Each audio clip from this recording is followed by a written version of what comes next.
This is the second interview with Thein Tun on his life and career. At the end of the last episode, you will remember that in 1988, with the change of government following the student riots, all loans stopped to the country, which brought to an end the work that he was doing on the expansion of the shipyards. The interview continues from that point. So anyway, that's how my project was stopped. Then after 4 years in 1992, so I changed over, hand over my project to the Navy.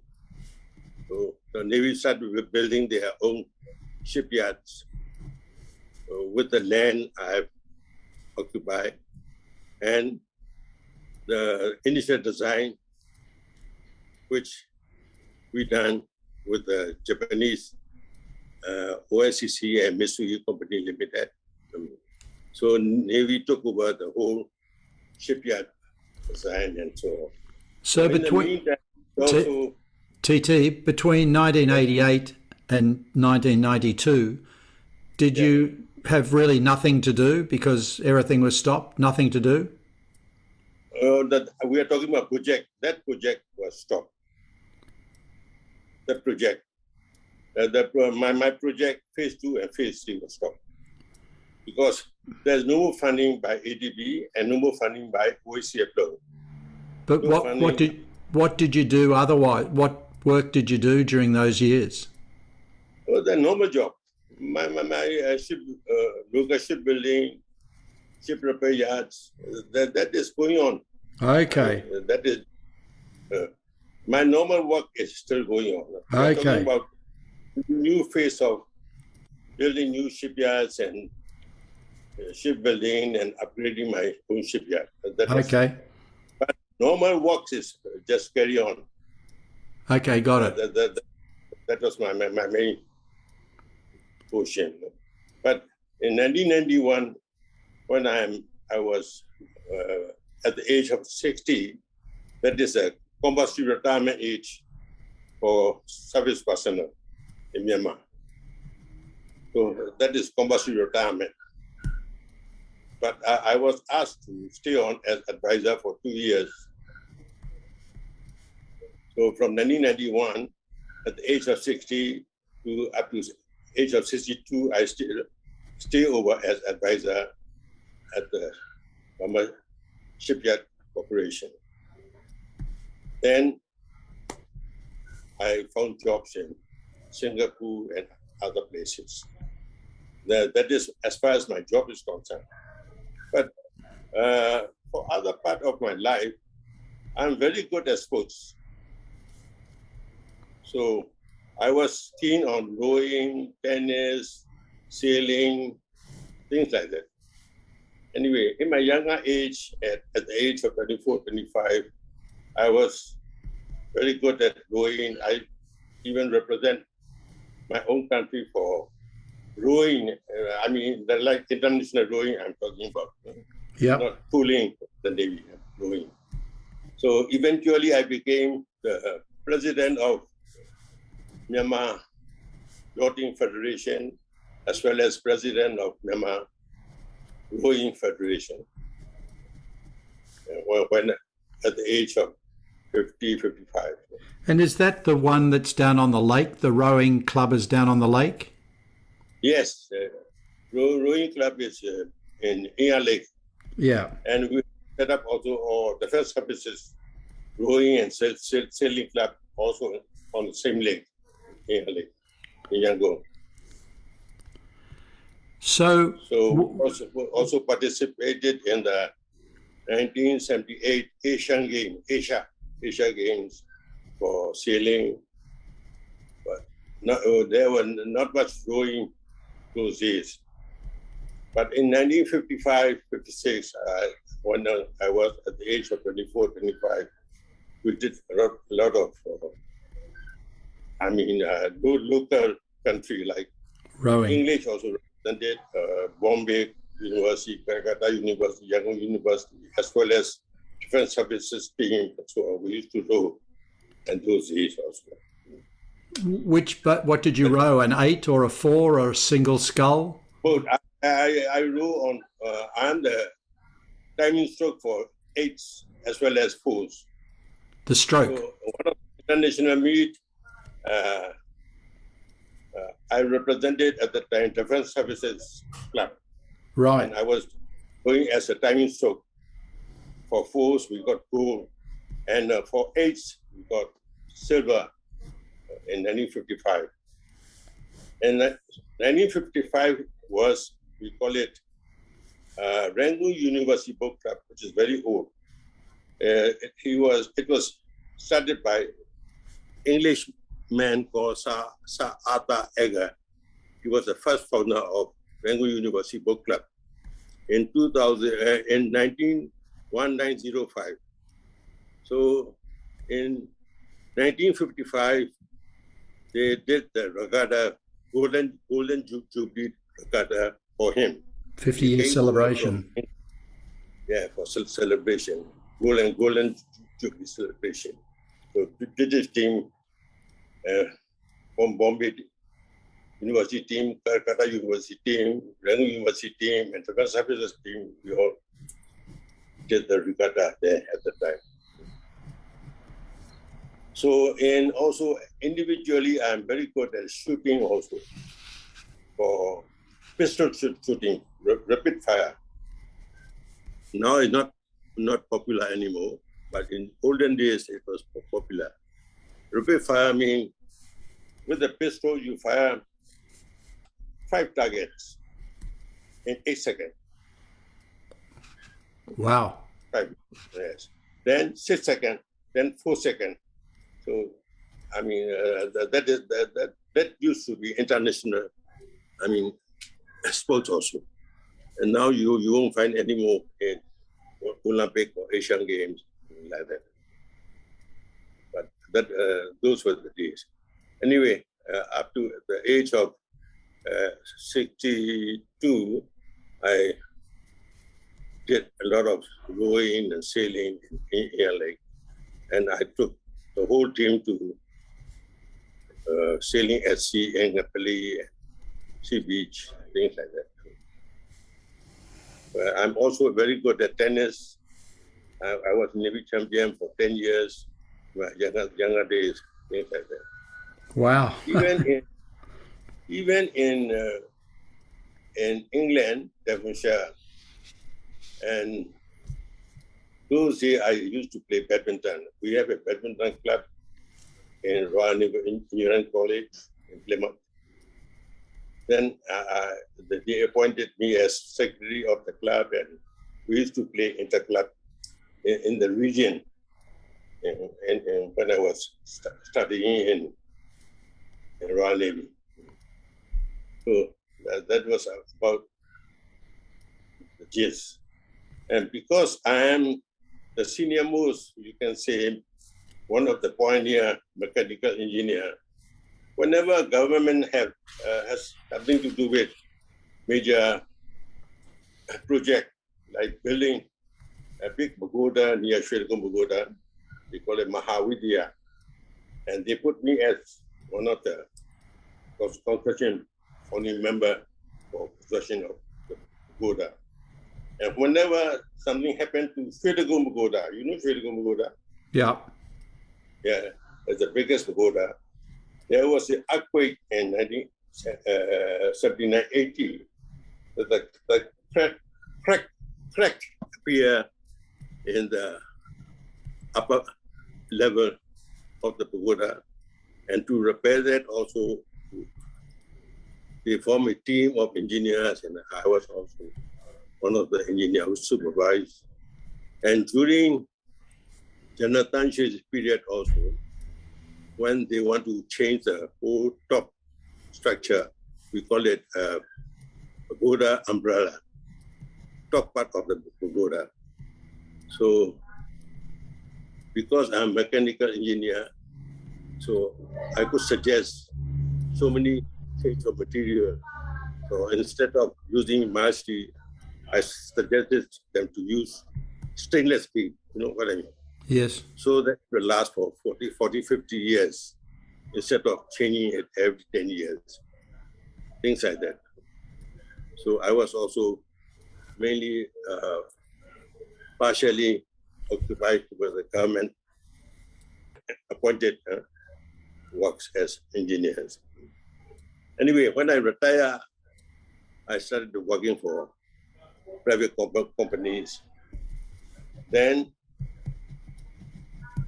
when they found out that I was working in Singapore, General Than Shwe, he asked his subordinate to call me back and to let me work only inside Myanmar. Whatever I need, they gave me support. So I started working as joint venture with government department to work as a woodworking machinery. So I took over the whole building, woodworking building, which was built by Canadian Aid in 1956, 57.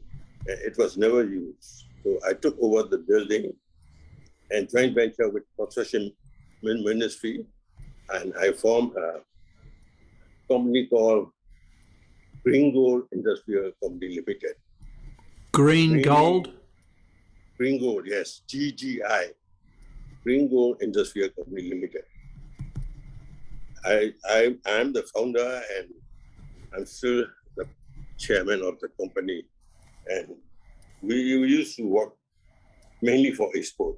I was exporting to Indonesia, Italy, France, Germany, as well as England, and also to Hong Kong, Japan, things like that. Is it furniture? Yeah, not furniture. Wood, planking. Okay. So, like one of the new prime minister in Malaysia, they want to build a house. They came to order everything from a factory. So it's according to order. They want so many paneling, so many flooring, so many doors like that. We do make to order. So it's teak wood, is it? Teak wood? Mainly teak. Yeah. So it was going well. I started that factory in 1997. I retired in 1991. Stayed with the government for that 1993. From 1994 to 1997, I was working in Singapore and abroad. Then from 1997, when they called back, I started working woodworking machinery. So I was doing very well for export and things like that. But in 2007, there was a commotion in Myanmar, or strikes and and there were also many. They call it yellow robe demonstration. Even yellow robe, the monastery. The monks. You know what is yellow robe? Yeah, the monks. Yes, monks. They also started demonstration in 2007. They call it yellow robe demonstration. So from then on, Western government, including mainly American, the what shall I say, embargo. Sanctions. Sanction. And my company was also named in one of the 100 companies. So we stopped exporting. Then my production of factory is slowed down. I was employing about 700 labor, then down to 150. At the moment, we are still working with about 100, 150. So still, you can say embargo. So when did you buy out? When did you buy out the government share? No government share. We started forming 50-50. They gave me the land and building as 50%, and I put up my own machinery and my own people for running. 100% we run our own. So government share was only land and building. That's all. And which department was it again? Which ministry? Construction machinery. Ministry of Construction. Yes, Ministry of Construction. Also, another second industry is transport and communication, shipyard. My own shipyard. We have also a building for woodworking building, which is not 100% utilized. So that also I did joint venture with them, 50% for their building and land, and 50% I buy machinery mainly from Italy and England and so on, Germany, and some are from Formosa. So I put up the machinery. So. And was that also for woodworking or? Woodworking. Right. Purely wood. So when the new government, democracy government put up in 2010, those joint ventures were stopped. So the joint venture with my shipyard and myself was stopped, and we equally divided our assets. And I bought the shares from construction machinery, construction ministry, and I bought their shares of 50%, and now it's becoming 100% owned by my group, Greengold Industrial Company Limited. So the land and as well as the building is now our own 100%. No more joint venture. So it's called Greengold Industrial Company Limited? Yes. Right. So one part of the story which I found interesting, weren't you offered a deputy ministry position which you turned down? That was Pearl and Fishery. Oh, Pearl and Fishery. When were you offered that?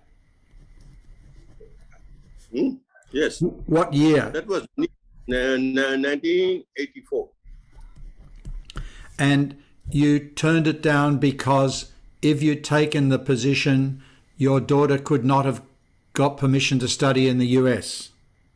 That is my main idea, but I cannot tell them straight away that is the case, because actually first thing I told them was the number one, General Than Shwe asked me to build a shipyard in Tilawa, which I have to do that.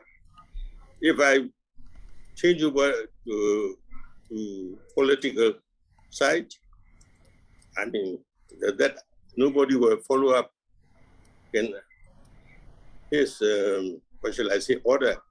So that was the number one reason I gave them. So as soon as I mentioned his name and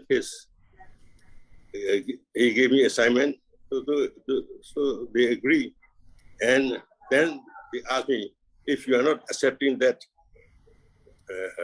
political post, then you have to become Central Executive Committee member for War Veteran Organization. So that I agree and work in my spare times for War Veteran Organization. That also was about 1984 as well? Yes, in 1984.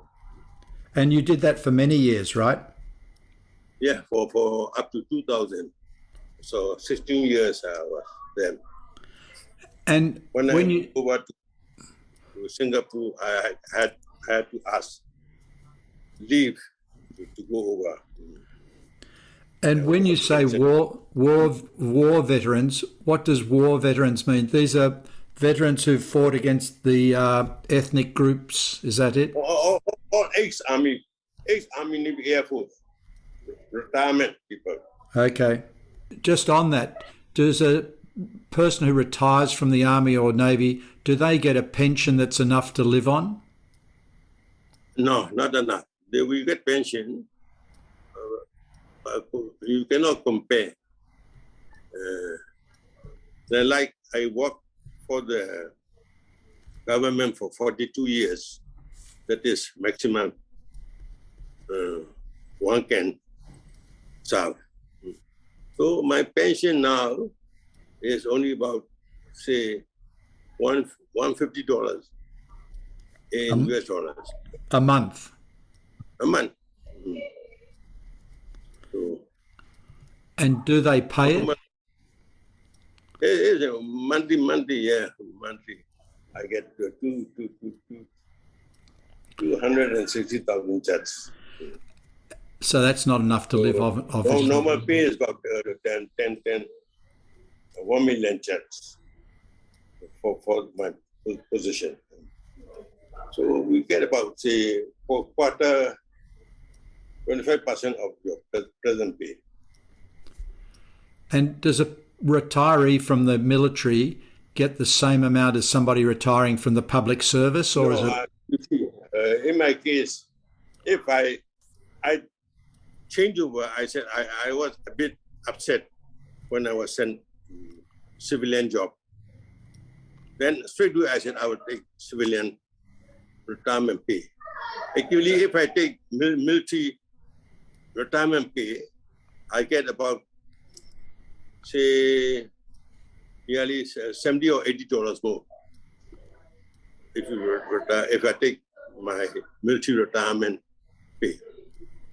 So we call it N over 50, and N the number of service you serve like 40 years, then divide by 50. That is for military.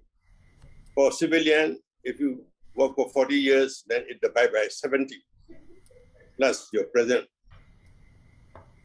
pay.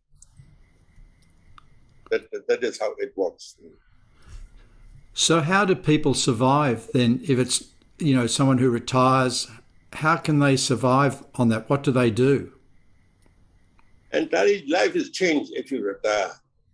Because suddenly you are getting half pay or less than half pay. So people struggle. That is how we form a war veteran organization. Those who retire, and they also have to do so many small jobs. So we try to support them, whatever they need.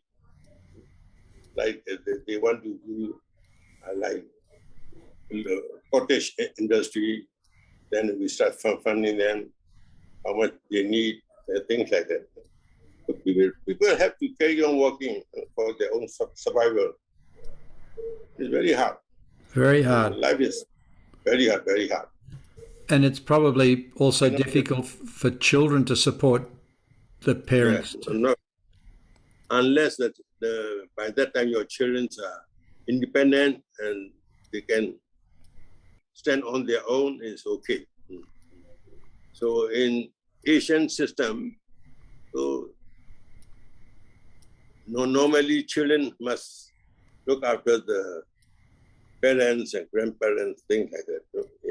That is part of our nature,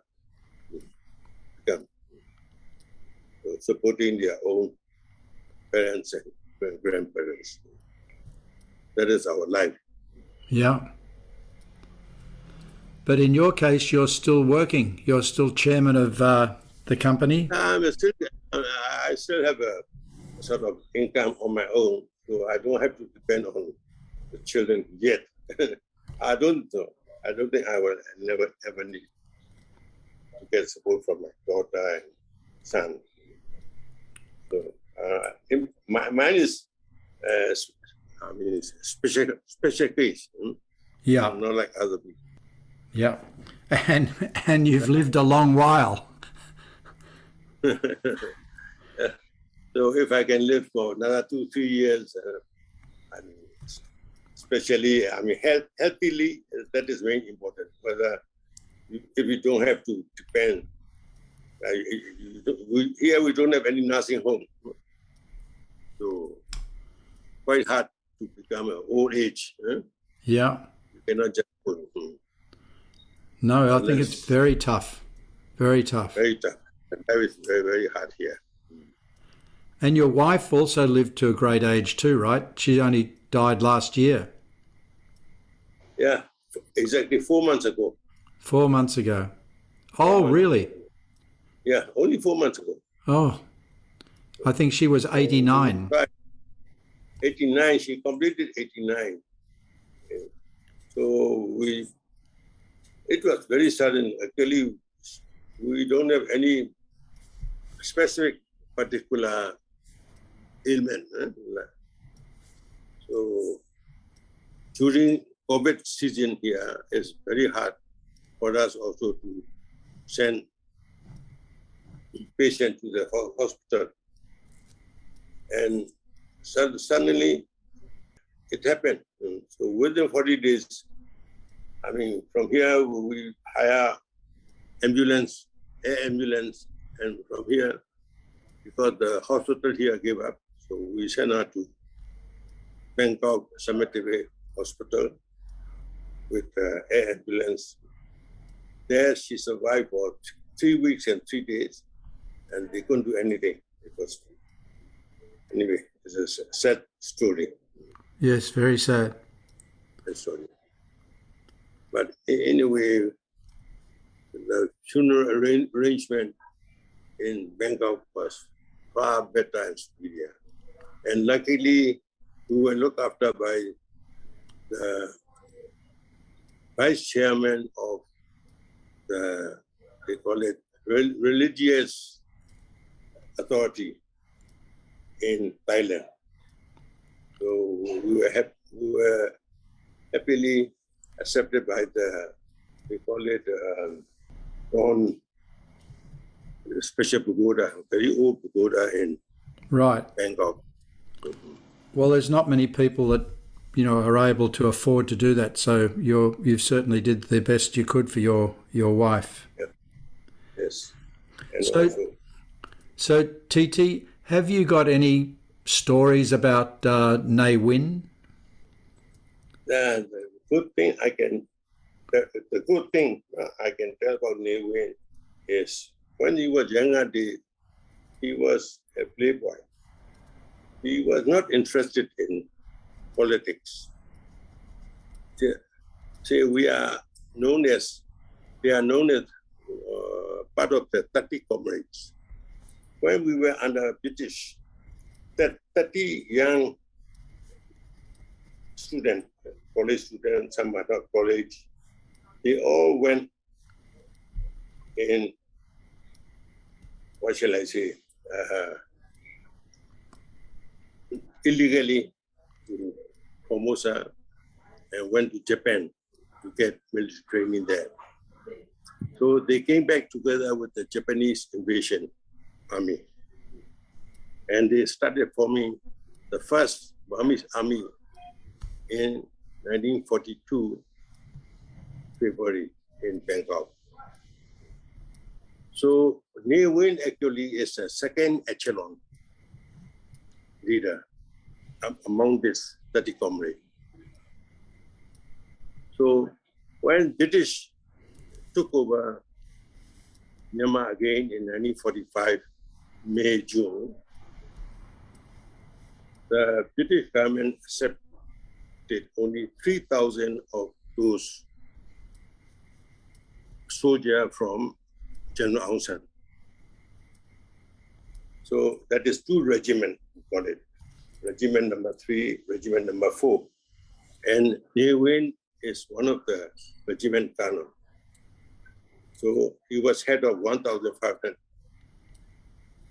army personnel. Another regiment is Colonel Zia, is also head of 1,500 army. So that was the only 3,000 people accepted by the British government.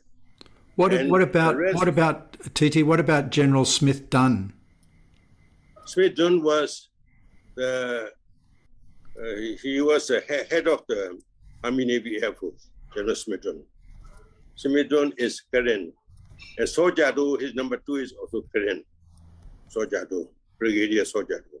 Smith Dunn is General Smith Dunn. So then all the other army rifles are, we have Chen, Kachin, Shang, Kian rifle. And they are also, majority is Korean army. Because the head of the army is also Korean. Number 2 also is the Korean. So when we got independence in 1948, we had, what shall I say, the general agreement of the foundation of Myanmar.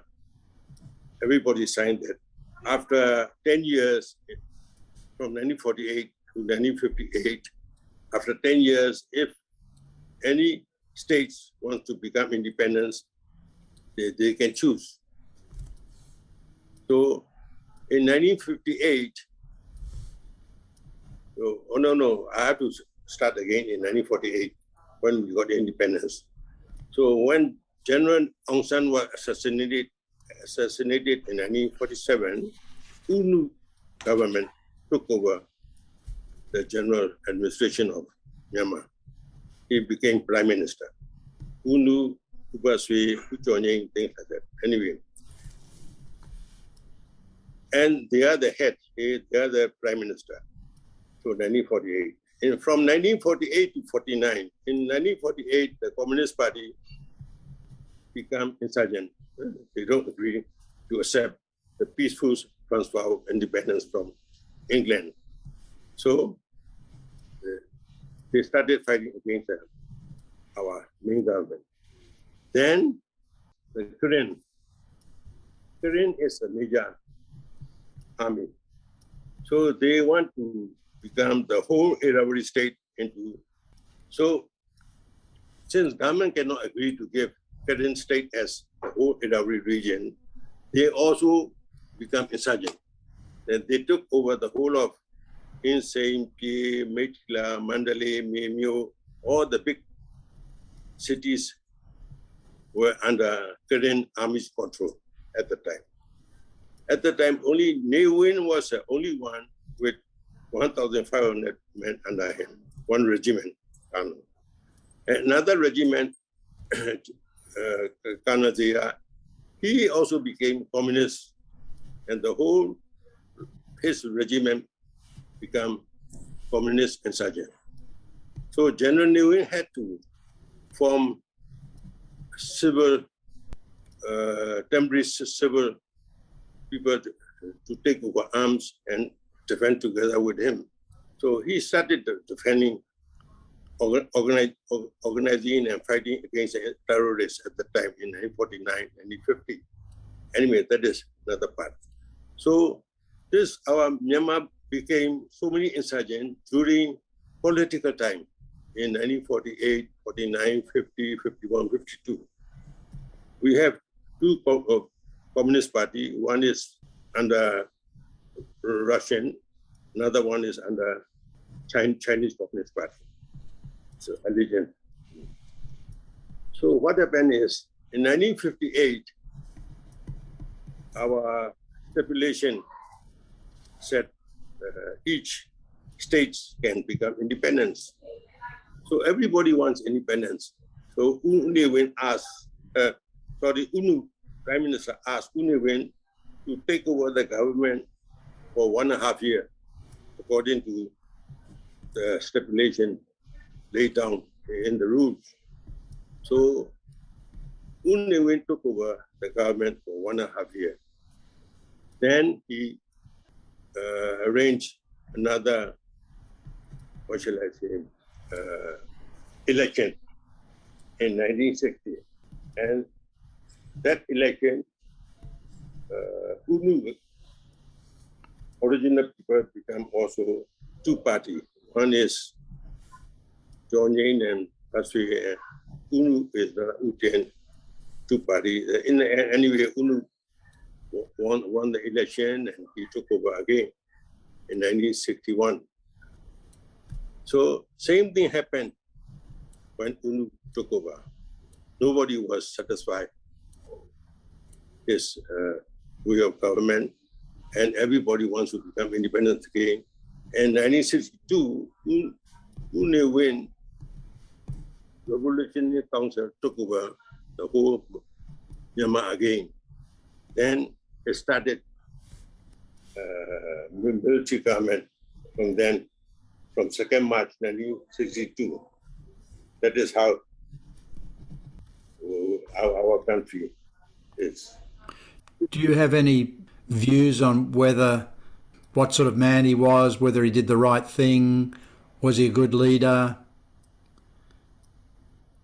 One thing you can say good thing about him is, during his time, there were no jailing or death sentence was ordered by the government. Nobody was hanged during his period.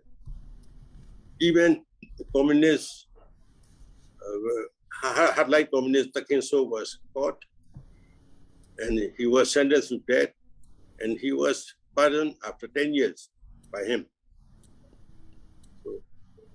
So one thing good about is he never hanged anybody. That you can say that good about. And he was accepted by, he played golf with Lyndon Johnson.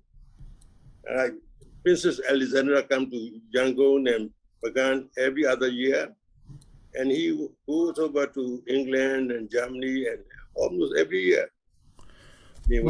Was he an intelligent man? He is intelligent. And did he have good English? Was he able to communicate? Oh, he speaking English. No need. No need for interpreter. No.